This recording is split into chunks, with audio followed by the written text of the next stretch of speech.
Good morning, USA, and welcome to another episode of the Burn Your Bus Show.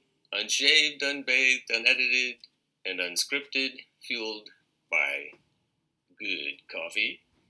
And today we've got some organic roasted mixed, there we are, nuts. I'm an organic roasted mixed nut. There we go. The very best for you. Pull up a chair and enjoy yourself.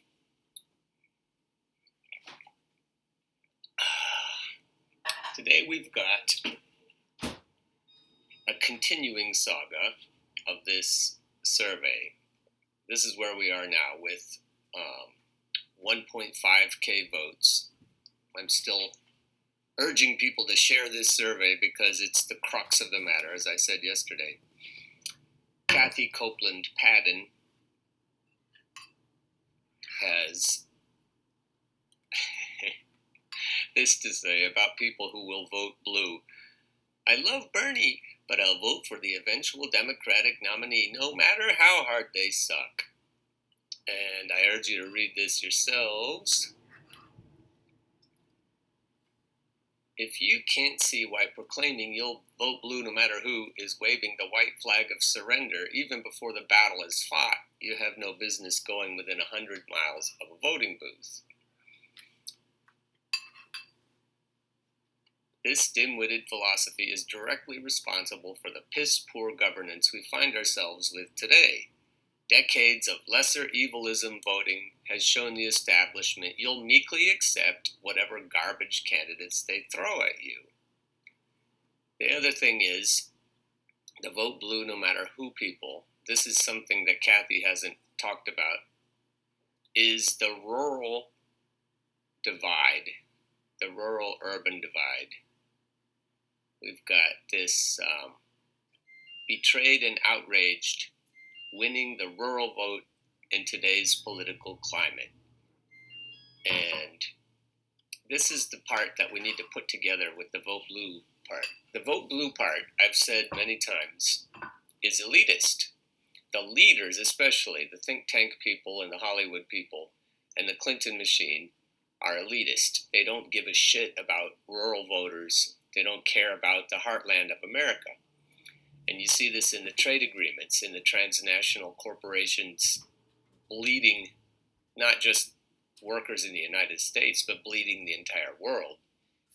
You see the regime change wars, you see the climate being destroyed. All of it comes down to this failed leadership, this exploitative leadership.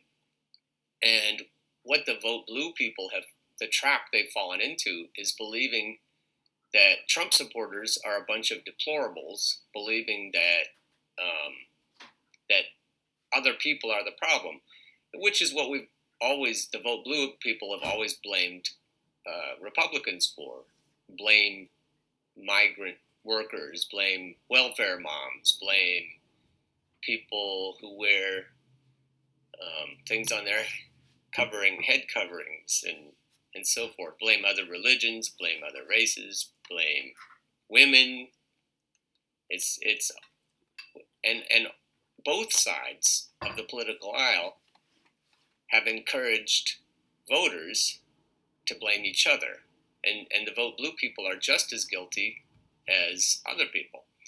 So this is what we have to do. We have to unite the rural and the urban and suburban vote blue people because we need each other. What we have to figure out, we talk about the Electoral College, we talk about lessening the impact of rural voters in a way that's just gerrymandering. And it's not a popular idea among Democrats, but what we need to understand is that the government is hurting workers, and we're all workers, even if we have a white collar or a blue collar. George Carlin again, it doesn't matter what color shirt you're wearing. We have to figure out that workers are workers, and we all have to eat. And now this may get a little wonky for a bit here, but we have to explain, because I've talked about trucking before. We all have to have the products that truckers deliver to us. We can't get by without truckers. We can't exist without trucks. When they replace the truckers with driverless trucks, then we'll see what happens. But the same thing is happening in food.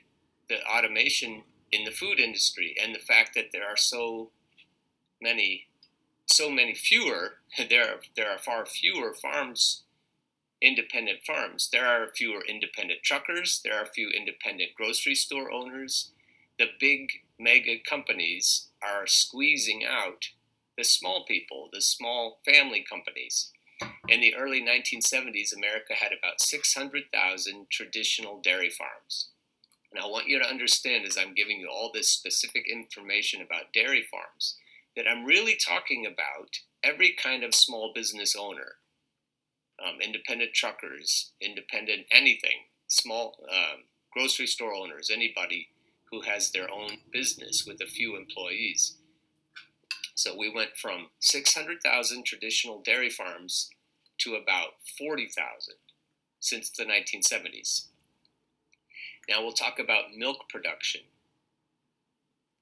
First thing is that the government policies have set the price of milk below the farmer's cost to produce that milk. Farmer's cost is about $21.59, and they're receiving less than $18 and sometimes less than $14 per hundredweight, which is just a way of measuring milk. And so farmers, truckers, and so on can't climb out of the hole. And it isn't just bad luck. It isn't just bad times. This is policy set by transnational corporations, fed to the government legislators under the table. The government legislators screw the small business owners, and there we are. Now, bear with me. I know we're going to get detailed here. Dairy farmers are producing the food we eat and drink. The concerns of family-owned farming, ranching, fishing, go beyond the question about pricing and the losing control of our food supply. We're talking about what we're actually consuming. Wholesome, it used to be anyway, wholesome, nutritious food now has been replaced with chemical experiments. And I believe, with my tinfoil hat, that it isn't just an experiment to make food cost less to produce. I think it's to make humans sick. And then it's a very short step to figure out how the same corporations that produce food that makes us sick and causes cancer, also, Monsanto, also produces treatments for our illnesses. So there's this big, beautiful money loop, and we're caught in it. Our small farmers and local food producers see this unfold as government policies drive them out of business, while mass producing and mass marketing fake milk, fake meat, and fake fish. You've probably consumed all three of those without even knowing it. And this is the scary part. This is the chilling part of the story. The best example is the extensive use of milk protein concentrate. Raise your hand if you've ever heard of milk protein concentrate. Me neither. The dehydrated, heat-processed, ultra-filtered, chemically enhanced, easily transported, quote, milk product with a long shelf life that many dairy farmers call moo glue.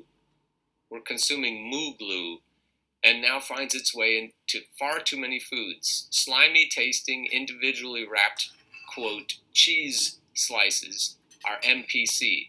That strange looking oil often seen on top of some of your pizza screams MPC. Screams, they're talking about it like it's not labeled and you can't tell that it's there. That's what they're saying. USDA regulations allow manufacturers to hide the use of MPC and refer to it as milk in lists of ingredients. The labels are simply not honest. It's just yet another example of transnational corporations doing what they need to rip off the public and make as much money as possible. So then we get to, what do we do about it? So the government, I've said before, is a bunch of puppets on strings, and the people pulling the strings are the hedge fund managers and Wall Street and transnational corporations and big banks and central banks and all that.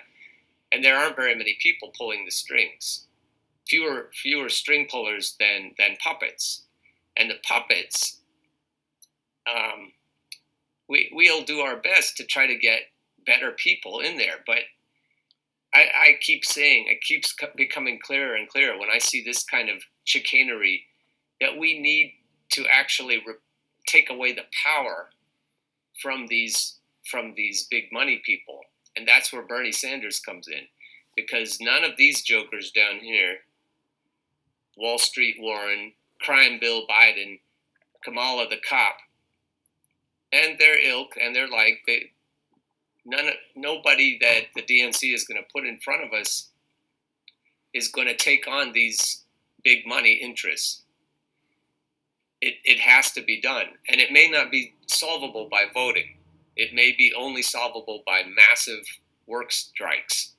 If all the white shirt people and blue shirt people get together and say, this is ridiculous, we're not going to keep drinking moo glue or eating moo glue, we're going to not keep eating grains that have been bathed in glyphosates and Roundup. We're not going to keep paying so much money for our pharmaceuticals or our health care. Eventually, we've got to figure this out, and it may not be through voting. It may be that we all call in sick for a week at the same time.